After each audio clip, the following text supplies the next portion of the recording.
Dengan 240 triliun ini, Eren bisa menggunakannya untuk menyumbangkan uang untuk memperpanjang hidupnya. Jadi, ketika dia pulang sekolah hari itu, dia mentransfer 600 miliar lagi dari rekeningnya. Tapi kemudian dia mengerutkan kening. Karena dia menemukan bahwa setelah transfer 600 miliar, dia tidak mendapatkan pahala apapun. Mengapa demikian? Eren tenggelam dalam pikirannya. Dengan getaran di dalam hatinya, dia memikirkan yayasan amal tempat ibunya Carla berada, kemudian mencari akun donasi di internet dan mentransfer 2 miliar secara anonim. Tapi segera, jejak pahala bergegas ke tubuhnya dari udara. Segera, Eren mengerti bahwa sumbangan bisa terus mendapatkan pahala. Adapun alasan mengapa 600 miliar yang dia sumbangkan tidak menghasilkan pahala, sebagian besar orang dari yayasan amal itu tergoda dan mau memakan sumbangannya. Bagaimanapun, dia menyumbang tanpa nama. Karena apa yang disebut kekayaan dan kemakmuran menggerakkan hati orang, 600 miliar sudah cukup untuk membuat banyak orang mengambil risiko. Namun, aku Eren tidak kekurangan uang. Dengan mencibir, Eren memutar nomor Reza dan memintanya untuk segera mengirim seseorang untuk memeriksa yayasan amal. Setelah itu, Eren mengumpulkan lusinan akun donasi yayasan amal, ada yang sumbang besar dan kecil, dari internet. Dia menyumbangkan hampir 400 miliar, menerima 2 tetes cairan emas pahala. Setelah meminumnya, usia hidup meningkat hampir 3 bulan. Meskipun agak kecil, Eren masih cukup puas. Namun, dia takut di masa depan, dia tidak akan bisa menggunakan sumbangan untuk memperoleh pahala, karena menyumbang terlalu banyak akan menumbuhkan keserakahan pada beberapa orang, sehingga tidak hanya kehilangan pahala, tetapi juga membuang-buang uang. Yayasan Amal A. Ibnu Hajar, manajer keuangan yayasan, melihat 600 miliar sumbangan anonim di akun, matanya agak merah. Minggu lalu, yayasan tiba-tiba menerima ratusan miliar sumbangan anonim, yang mengejutkan seluruh yayasan. Harus diketahui Yayasan Amal Ak hanyalah sebuah yayasan amal swasta, tidak mengumpulkan lebih dari 20 miliar donasi setiap tahun. Tiba-tiba menerima ratusan miliar donasi, ini terlalu di luar imajinasi semua orang. Dan Ibnu memiliki firasat bahwa kemungkinan besar donor akan terus menyumbang, jadi dia memperhatikan rekening yayasan selama seminggu. Hari ini, pihak lain menyumbang lagi, sampai 600 miliar. Tak bisa dipungkiri dalam menghadapi 600 miliar donasi ini, ia menjadi serakah. Memikirkan hal ini, dia mengertakkan gigi, mengambil ponselnya, menghubungi pendiri, nomor telepon wakil Presiden Ahyudin. Pendiri Yayasan Amal Ak adalah kakak laki-laki Ahyudin, Ahyubi. Ahyudin adalah adik laki-lakinya, yang juga bertanggung jawab atas semua urusan yayasan. Dalam beberapa tahun terakhir, Ahyudin bertanggung jawab atas yayasan, dia menghasilkan uang untuk kantongnya sendiri dengan cara tercela. Setidaknya sepertiga dari sumbangan sudah mengalir ke akun rekening pribadinya dengan berbagai cara. Karena keterkejutan yang ditimbulkan terlalu besar, Ahyubi juga mengetahui tentang ratusan miliar donasi minggu lalu, sehingga Ahyudin tidak bisa memindahkan uangnya. Namun kini uang 600 miliar tersebut saat ini hanya diketahui olehnya saja, jika dilakukan dengan benar, bisa masuk ke kantong mereka berdua. Setelah setengah jam, di klub rahasia, Ibnu dan Ahyudin bertemu. Ketika Ahyudin tahu bahwa yayasan sudah menerima 600 miliar sumbangan anonim lainnya, dia menjadi sangat bersemangat, matanya bersinar dengan keserakahan. Pak Ahyudin, lihat uang ini. Apa yang harus aku lakukan dengan itu? Ibnu berbisik. Ahyudin melirik Ibnu dan sedikit ragu, transfer semuanya, kamu ambil 20 miliar iya. Mendengar bahwa Ahyudin hanya memberi dirinya sendiri 20 miliar, Ibnu merasa sangat tidak puas, berkata, Pak Ahyudin, jumlah uang ini terlalu banyak, jika kamu hanya mentransfernya seperti ini dan muncul desas-desus, jika ketahuan, kamu mungkin bisa dipenjara seumur hidup. Segera, ekspresi Ahyudin menjadi dingin, Pak Hajar, aku tidak memperlakukanmu dengan buruk selama ini. Gini aja, ambillah 40 miliar. Ibnu menggelengkan kepalanya, Pak Ahyudin, aku mau 200 miliar. Setelah uang ini ditransfer, aku khawatir aku tidak akan bisa tinggal di negara ini. Pada saat itu, bahkan jika seseorang mengetahuinya, kamu bisa menyalahkan aku akan mengambil risiko. Dengan risiko sebesar itu, mengambil 200 miliar tidak terlalu banyak. Mendengar ini, Mat Sahyudin berkilat, Pak Hajar, kamu serakah sekali, aku kasih lebih banyak gak papa deh, kamu ambil 100 miliar. Tidak, minimal 160 miliar. Ibnu berkata dengan tegas, Pak Ahyudin, kesempatan ini langka. Setelah malam ini, sumbangan 600 miliar pasti tidak akan bisa dirahasiakan. Oke, aku setuju padamu.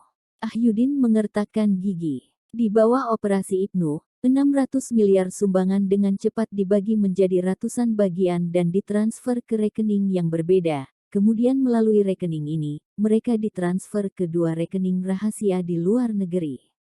Pak Ahyudin, hati-hati, aku harus pergi. Ibnu bangkit dan mengulurkan tangannya ke Ahyudin. Oke, Pak Hajar, semoga berhasil. Ahyudin mengulurkan tangannya dan berjabat tangan dengannya, mengawasinya pergi. Ada senyum sinis di sudut mulut Ahyudin. Dia tidak percaya pada semua omong kosong yang dituduhkan Ibnu. Cara terbaik adalah membiarkan Ibnu menghilang. Selama dia menghilang, bahkan jika masalahnya terungkap, itu tidak ada hubungannya dengan dia, Ahyudin. Dalam perjalanan ke bandara, Ibnu panik dan terlihat sangat bersemangat. Dia sudah memesan tiket sebelumnya, dia menggunakan identitas lain. Selama dia tiba di luar negeri dan membeli sebuah peternakan kecil, dia bisa menikmati kehidupan kaya raya. Saat mobilnya hendak berbelok ke pertigaan, sebuah mobil tiba-tiba melaju kencang. Cekit, Ibnu menginjak rem, tetapi kepalanya masih membentur setir dengan keras, menyebabkan dia pusing sebentar. Kemudian, dua orang kekar datang dengan cepat, menyeretnya keluar dari mobil, melemparkannya ke mobil lain, sementara mobilnya diangkut ke truk kontainer besar oleh forklift. 1 jam kemudian, Ahyudin menerima telepon, pihak lain hanya berkata, sudah selesai. Setelah menutup telepon, Ahyudin mau tidak mau menunjukkan senyum puas di sudut mulutnya. Hari berikutnya, Kepala Sekolah Mohdi mengumumkan bahwa Provinsi Kaktuar akan mengadakan pekan olahraga SMA.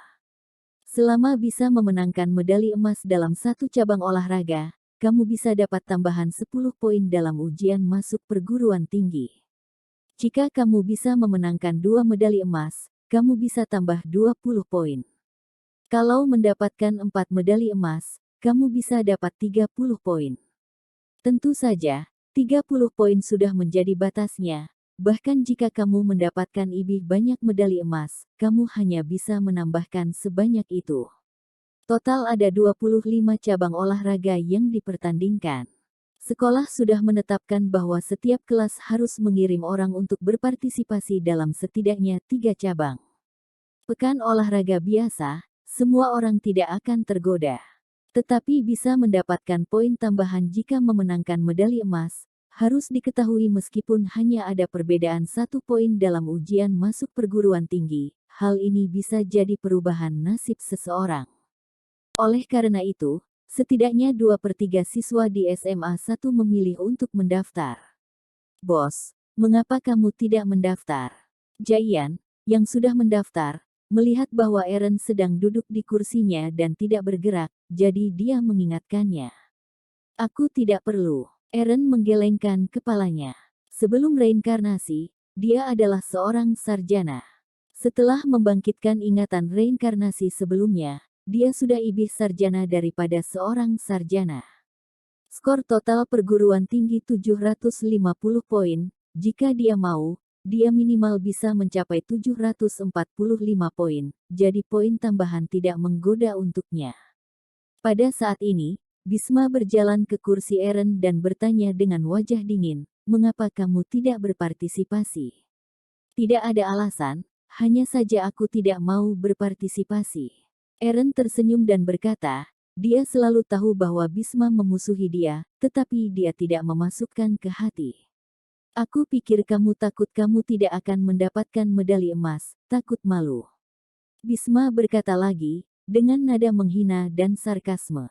Mungkin. Eren mengangguk tanpa berdebat. Mendengar ini, Bisma merasa seperti sedang meninju kapas, berkata dengan marah, Eren, apakah kamu berani bertaruh denganku? Tidak tertarik. Eren menggelengkan kepalanya. Banci. Bisma mengertakkan gigi dan mencibir.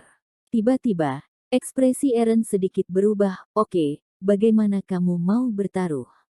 Mari kita bertaruh pada jumlah medali emas kali ini. Bagaimana kalau yang kalah keluar dari SMA 1 Izuna? Bisma menatap Eren dan mengatakan kata demi kata. Selama Eren ada di sana, dia tidak akan pernah memiliki kesempatan untuk maju. Mata semua orang hanya akan fokus pada Eren, yang nomor 1, sama sekali mengabaikannya, yang nomor 2. Eren tersenyum dan berkata, tidak perlu begini. Kita semua adalah teman sekelas. Ini juga kompetisi yang sehat. Kalau tidak, bagaimana kalau yang kalah traktir seluruh kelas untuk makan? Apakah kamu takut kalah? Bisma mencibir. Eren benar-benar tidak mau terlibat dengan Bisma, berkata, ya, jika aku kalah, aku akan keluar dari sekolah secara otomatis. Jika kamu kalah, bagaimana kalau kamu mengundang semua orang untuk makan? Tidak usah. Bisma menolak kebaikan Eren dan melambai. Bos, apakah kamu tidak keterlaluan kali ini? Jayan bertanya dengan berbisik. Tidak apa-apa, kamu pergi dan mendaftarkan untukku, semua cabang daftar. Eren berkata dengan tenang. Segera, taruhan antara Eren dan Bisma menyebar di kelas 3C, bahkan mencapai telinga Mohdi. Terlepas dari apakah Eren dan Bisma adalah bibit unggul untuk Universitas Gyoza dan Jezbullah di matanya, setiap dropout adalah kerugian besar bagi dirinya. Karena itu, setelah jam pelajaran kedua selesai, dia dengan cepat memanggil Eren dan Bisma ke kantor. Kalian, kenapa membuat taruhan seperti itu? Mohdi meliriknya dan berkata, dalam nada suaranya ada perasaan kesal. Sebenarnya, aku juga merasa tidak mau, aku sarankan untuk membatalkannya. Eren berkata, melihat Eren mengubah kata-katanya, Mohdi sangat puas, berkata, ya, kamu masih pelajar, kenapa bertaruh untuk putus sekolah, bagaimana denganmu, Bisma? Tidak, aku tidak setuju. Bisma berkata dengan wajah dingin. Mohdi sakit kepala, Bisma, Bapak memberi tahu kamu, hal ini tidak disarankan. Meskipun kamu masih muda, kamu tidak bisa mempermainkan masa depan kamu sendiri. Dengarkan Bapak, taruhan harus dibatalkan. Pak Mohdi, ini adalah keputusan kita sendiri. Jika kalah, aku bersedia menanggung konsekuensinya. Kata Bisma tegas. Melihat Bisma, yang keras kepala seperti baja, rasa ketidakberdayaan yang mendalam muncul di hati Mohdi. Bisma, di mataku, kamu selalu menjadi murid yang baik, tapi kali ini, kamu terlalu mengecewakan. Aku akan menghubungi orang tua kamu secara langsung, belum terlambat bagi kamu untuk berubah pikiran. Pak Mohdi, aku lupa memberitahu Anda, ayah aku juga setuju dengan ini. Bisma berkata, untuk sementara, Mohdi tersedak, tetapi dia masih mengangkat telepon dan menelepon ayah Bisma. Benar saja. Ayah Bisma juga mendukung taruhannya kali ini, dia membujuknya di telepon, tetapi pihak lain masih tidak punya rencana untuk berubah pikiran. Setelah menutup telepon, dia melambaikan tangannya, oke, kalian semua silahkan bertanding. Melihat ini, mulut Bisma menunjukkan penghinaan yang samar. Kali ini dia bisa dikatakan sudah all out. Dia sudah berjanji kepada ayahnya bahwa jika dia kalah, dia akan mematuhi pengaturan keluarganya dan belajar di luar negeri. Faktanya, saat dia di SMA, ayahnya sudah mengatur dia untuk kuliah di Amerika Serikat, tapi dia menolak. Setelah itu, dia juga meyakinkan berkali-kali bahwa dia bertaruh dengan Eren untuk mempertaruhkan hal ini. Jika dia menang, dia bisa mengusir Eren. Jika dia kalah, dia hanya bisa pergi ke Amerika Serikat. Karena godaan menambah poin terlalu besar, banyak siswa yang mendaftar, tetapi tidak semuanya bisa dikirim ke ibu kota provinsi untuk berpartisipasi. sehingga ada penyaringan internal. Keesokan harinya, bendera dikibarkan di SMA 1 Izuna, sekolah penuh dengan kebisingan. Sekolah akan menggunakan 1 hari untuk mengadakan penyaringan, memilih siapa yang akan pergi ke ibu kota provinsi untuk berpartisipasi dalam pekan olahraga. Kemarin, semua orang sudah diberitahu bahwa hanya 3 teratas yang akan dipilih untuk setiap cabang, akan ada anak laki-laki dan anak perempuan. Yang pertama adalah lari cepat 100 meter, lebih dari 100 orang berpartisipasi dalam acara ini. Ada 10 orang di setiap putaran, jadi diperlukan lebih dari 10 putaran. Eren ditempatkan di babak ketiga, Bisma di babak kelima, keduanya memenangkan tempat pertama di babak ini. Setelah menyelesaikan lari cepat, Eren pergi untuk berpartisipasi dalam lompat tinggi dan lompat jauh di tempat sebelum kembali ke arena sprint. Setelah beberapa saat, juara pertama dari setiap putaran muncul, lalu dilanjutkan juara kedua. Kali ini, Eren juga juara yang pertama, Bisma yang kedua, seorang anak laki-laki bernama Derek yang ketiga.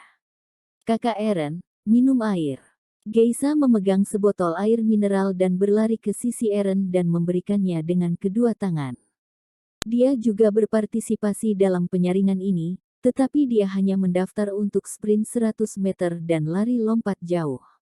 Dia tersingkir di babak pertama dalam sprint, tetapi lolos untuk lomba di ibu kota provinsi dalam lari lompat jauh. Pukul 3 sore, sebuah daftar datang ke wali sekolah Aslam. Ketika dia melihat 3 daftar teratas dari kelompok anak laki-laki, dia tidak bisa menahan pandangan curiga di matanya, karena 23 cabang semuanya dinamai satu orang. Dia juga memiliki kesan yang mendalam pada nama ini, karena di setiap ujian, nama ini tidak keluar dari peringkat 3 besar. Dia dengan cepat merekrut Jasmo, wakil kepala sekolah yang bertanggung jawab atas cabang olahraga. Jasmo, apa yang terjadi dengan Eren? Jasmo tersenyum pahit, wali sekolah. Jujur saja, ketika daftar keluar, aku juga kaget, tetapi aku sudah memeriksa dengan para guru yang memimpin kompetisi. Nilai Eren benar-benar nyata. Aku bahkan melihat video CCTV lomba anak ini. Aku merasa, ketika anak ini bermain, sepertinya masih belum berusaha dengan tenaga penuh. Aslam berkata sambil berpikir. Jika nilai anak ini benar, maka sekolah kita bisa jadi mercusuar di pekan olahraga ini. Tetapi dia berpartisipasi dalam semua 23 cabang, ini jelas tidak mungkin. Kamu bisa berdiskusi dengannya dan minta dia berpartisipasi dalam 6 cabang, yang paling penting adalah mengatur waktu kompetisi dan menghargai sekolah lain. Berbicara tentang ini, Aslam menunjukkan tampilan puas di wajahnya. Oke wali sekolah. Aku akan membicarakan dengannya sekarang. Jasmo mengangguk. Pada akhirnya, Jasmo mengundang Eren untuk berdiskusi dan memutuskan 7 cabang, sprint 100 meter, sprint rintangan, maraton 800 meter, lompat jauh, lari lompat jauh, lompat tinggi, tolak peluru, 7 cabang. Dan Jasmo berjanji bahwa jika Eren bisa mendapatkan lebih dari 5 medali emas, sekolah akan menghadiahinya uang tunai 200 juta. Pada saat yang sama, dia juga bisa mengatur waktu belajarnya sendiri di masa depan, bahkan dia tidak usah datang kelas, tetapi premisnya adalah bahwa setiap kali dia mengikuti ujian, tidak boleh gugur dari 3 besar di kelas.